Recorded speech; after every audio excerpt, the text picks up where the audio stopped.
My name is Bridgette Anderton Conley. My company is Bridgette and I am a fashion and interior designer. In the fashion line, I would manufacture and design clothing. I do all my own manufacture. So it's something that I would carry stock in the studio, which people can come in and purchase an article of their choice.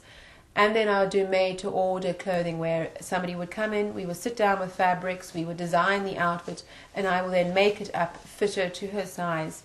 And usually it's for, an occasion or even everyday thing. I do a range of coats. This is a black and white ensemble. The hat I did the millinery work on, and the trim is handmade for me in Barcelona. The bustier is also made by hand with faceted glass beads as accents. And the skirt is a very popular piece which can be alternated with different underlays for red, for example, for Christmas, or pink. On the interior line, it would be not dissimilar in that it's also made to measure.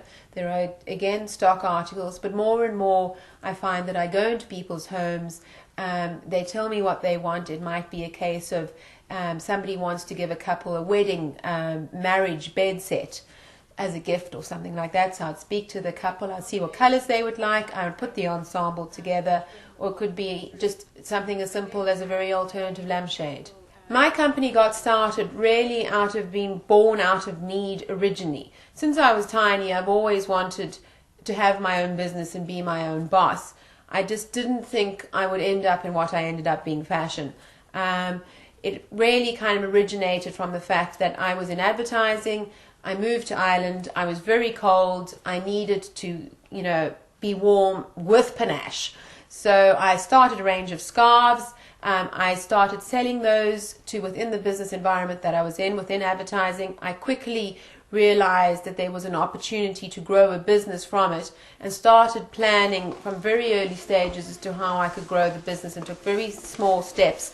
So from just doing wraps and scarves, I then went on to fashion, handbags, interiors, etc.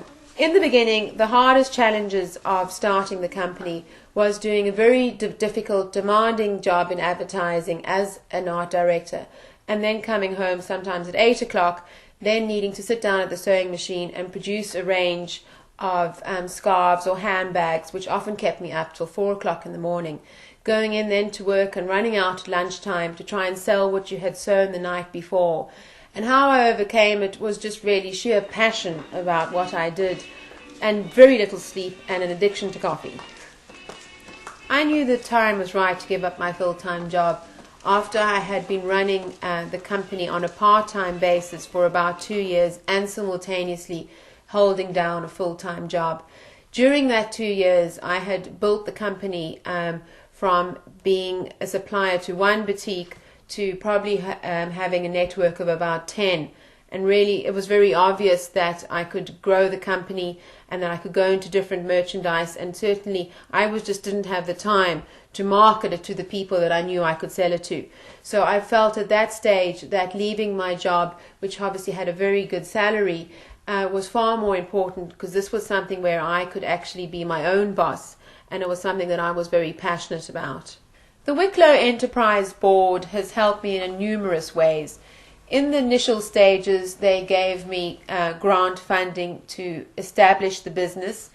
Then I have joined Women Wicklow in Business groups, which have been fantastic from a networking base, and I've got a lot of cross-pollination business from that.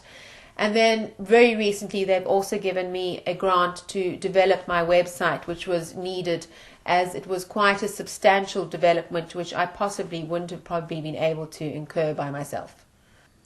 For those setting up their own business, the advice that I would give would be to take things slowly.